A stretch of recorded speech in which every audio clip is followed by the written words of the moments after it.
The Warriors won their fourth straight game and got back to a 500 record, defeating the Washington Wizards at home by a final score of 129 to 118. A good game for the Warriors. They started out slow, but turned things around, did what they wanted to do, which is rest the starters and get the youngsters involved. And they did that very nicely. And the Warriors got a good victory with the help of, like I said, the youngsters and the veterans. And the Warriors, since Draymond Green's suspension, have been playing well. 4-1 record, I believe, since Draymond Green's indefinite suspension.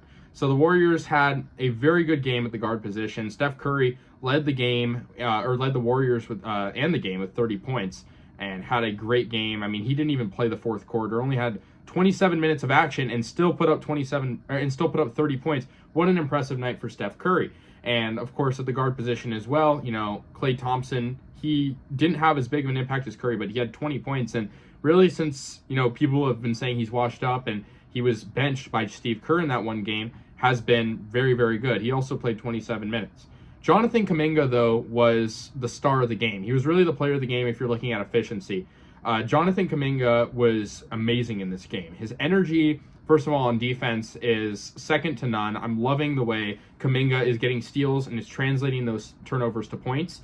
But Kuminga was amazing in this game. 9 of 11 from the field and scored 22 points in also 27 minutes. So the Warriors were able to play even more of their bench guys. I mean, Kuminga was in the starting lineup, but we saw guys like Trayce Jackson-Davis, who put up a double-double for the second consecutive game. He had 10 points and 15 rebounds. And, I mean, Trayce Jackson-Davis is looking like the steal of the draft. He was the 57th overall pick for context, and he's playing really like a first-rounder for all I'm concerned. 15 rebounds for him was a career high, and his second career double-double, which joins Victor Wembanyama and Chet Holmgren as the only rookies with consecutive point/rebound double-doubles this season. Sort of a niche stat, but important, and it really shows the big man need that the Warriors have been wanting for so long. Chris Paul also had 10 assists off the bench. Very nice from him. Didn't put up that many shots, but good to see Chris Paul get the other guys involved. Dario Saric as well with 13 points. So really a good game for the Dubs, and Brandon Podziemski fired a few three-pointers for 10 points. But I've been really just loving the combination of the guard depth with kind of the big guys. Kuminga's not a center, but he plays like a big guy, and him and Trayce Jackson-Davis have been great on the defensive side as well as the offensive side, and I've loved seeing Curry's kind of getting his groove with the younger guys. So yeah, another thing cool to see, Jordan Poole return to the Bay Area for the first time since being traded for Chris Paul. And, it was cool to see, Warriors fans give him a standing ovation, him to get a cool little tribute video. Of course, trade in the offseason, sort of some bad blood with him and Draymond Green, but it looked like, him and the other guys were getting along. He ended up having a very nice game for the Washington Wizards with 25 points. He had some deep shots, really impressive shots from downtown, and we've seen that from him his whole career, really, and he flourished tonight. But really good for the Warriors to get those younger guys involved, like Guy Santos as well, some of those more G League players. Guy Santos, Lester Quinones had some points. I mean, that's what we want to have. We want to have the fourth quarter be, a time where it's basically practice. And tonight, it was an 11-point victory. It's not necessarily a blowout, but definitely a good game for the Warriors. And I really want to emphasize Chris Paul one more time. I mean, off the bench, he had a plus 27 plus minus, which is incredible. I mean, Chris Paul this season has been very, for lack of a better term, really inconsistent.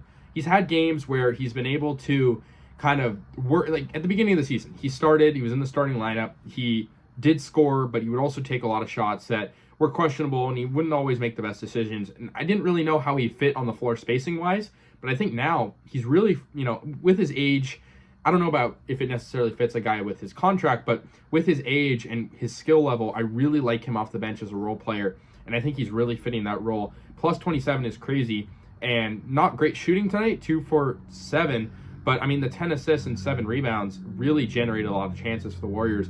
Dario Saric as well, I want to emphasize his ability to get open, especially down low, got some great passes down low, and he's a sharp shooting big guy. I mean, he kind of reminds me of Nemanja Bjelica from that championship team, and Bjelica was a huge part of that team, so I definitely like his ability as well.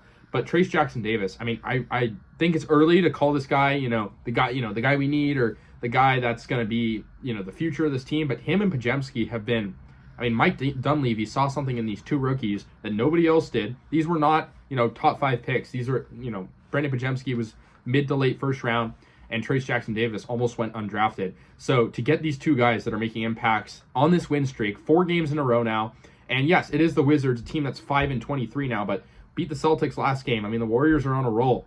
Next game is going to be a big one. The next Christmas is going to be a big one. Sorry, against the Nuggets, but they'll have the Trailblazers, a team they beat just a few games ago as well. But that'll be a good one. That's going to do it though. The Warriors moved to 14-14, still not atop the Western Conference, but in striking distance, and really just 5 games back of the Thunder, who are number 2. So that kind of shows how close this Western Conference is. Got to keep winning, and I'm loving the way the Dubs are doing. That's going to do it, guys. Warriors defeat the Washington Wizards. Final score 129-118. Good game for the bench and the starting lineup. So let me know your guys' thoughts. I'll see you guys later, and yeah, go Warriors.